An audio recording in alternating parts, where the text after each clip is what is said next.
I wonder, just wonder, down the centuries, how many times, in how many countries, has something like this happened?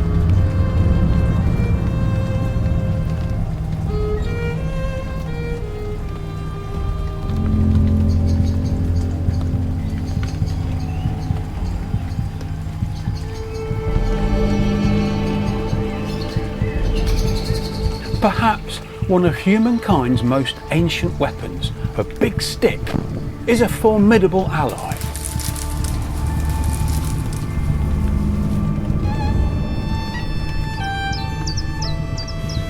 Fortunately, in the UK, the days of carrying a stick for defence are, hopefully, long gone. And so the heritage of being armed with a handy piece of wood is largely forgotten, but not so in other countries, as I discovered on a journey through South Africa. Very low cooler temperatures over the southern parts of South Africa, but from the interior going to the northern parts, we are expecting temperatures to be above normal, and mainly these are your afternoon temperatures. Tonight we're still expecting 80 showers. We travelled deep into KwaZulu-Natal province, and in my cottage hung this, a club-ended walking stick, a version of a knobkerrie, a club used in battle and as a throwing stick.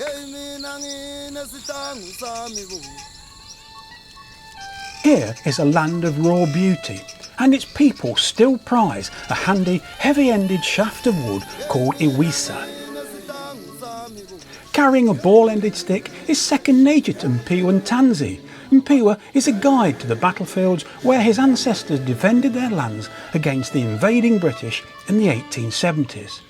Mpiwa's stick is a spear, a cudgel, a pointer, a rifle, a vividly expressive assistant to his stories of courage and battle.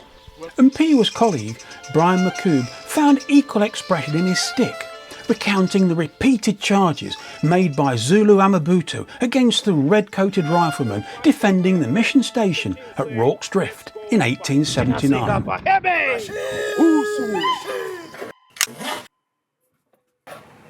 On my return, I made my own stick. It was not an attempt to replicate a Zulu iwisa or a knobkerrie, just a walking stick with a bulbous head.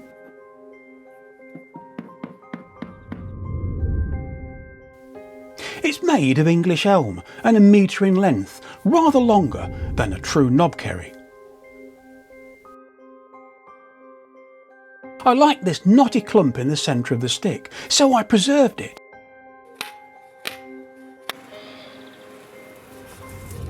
I never make elaborate sticks, they're not for me. A simple hazelwood switch is always handy, and this 50-year-old dog rose thumbstick has moved home with me 6 times.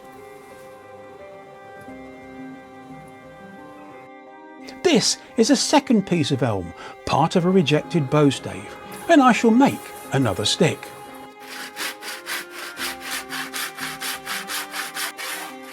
Look at this, my hand gripping a ball of string. This is roughly the shape I'm aiming for, a bulbous pommel swung to one side of the shaft. Sticks have been used around the world for thousands of years. Whether knocking down fruit, thrown to disable fleeing game, raised in defence or swung in anger, the stick was a tool and weapon long before a string was put upon it and called a bow. I chose to make a version of a Southern African design because of recent travels, but I could easily have taken inspiration from the much shorter East African Maasai rungu, or nearer home from Ireland and the famous soot-blackened shillelagh. The ideal timber for these wooden clubs is dense and heavy. In the UK, this could be oak or blackthorn. In Africa, ebony or tamboti. But my elm will have to do. And there is something ancient and dependable about elm. Maybe it's a romantic illusion, but this wood seems solid, unfussy, trustworthy and tough. Its tightly twisted grain soon dulling the sharpest of blades.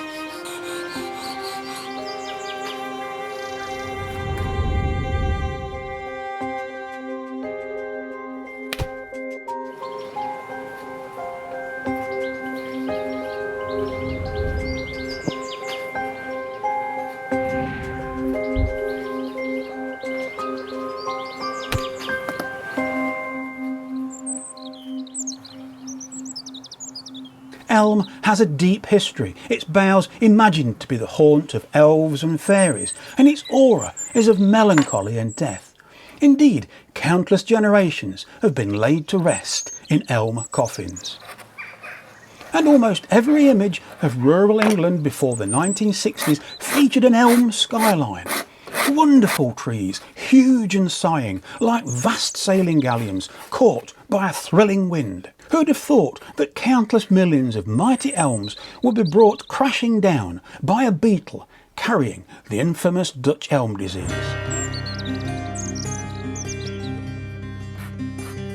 Which brings me to my stick, which is from an elm sucker, which sprang from the roots of a vast tree, slaughtered by beetles over 60 years ago, and cursed to die of the same disease until I took it down.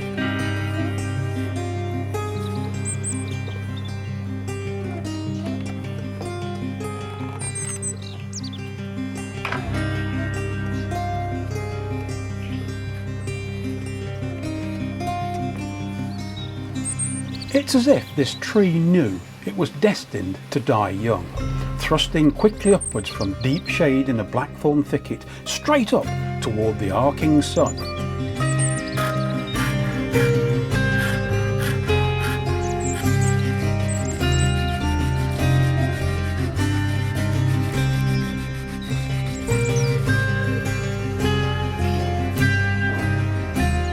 I harvested the tree in order to make a longbow, but the tree's rapid growth caused it to be spongy and weak.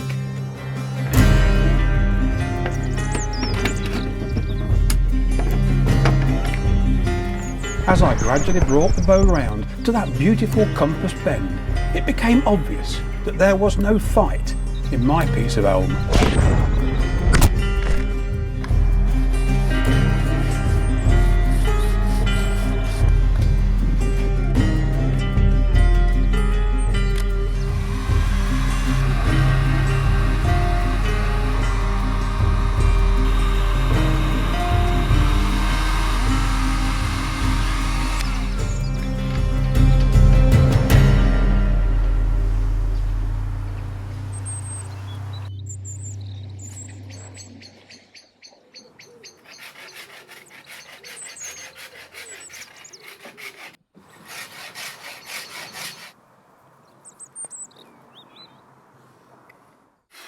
There is something special when, with hands, eyes and sharp tools, an object of desire is worked from a piece of timber.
It's only a stick, but better than firewood.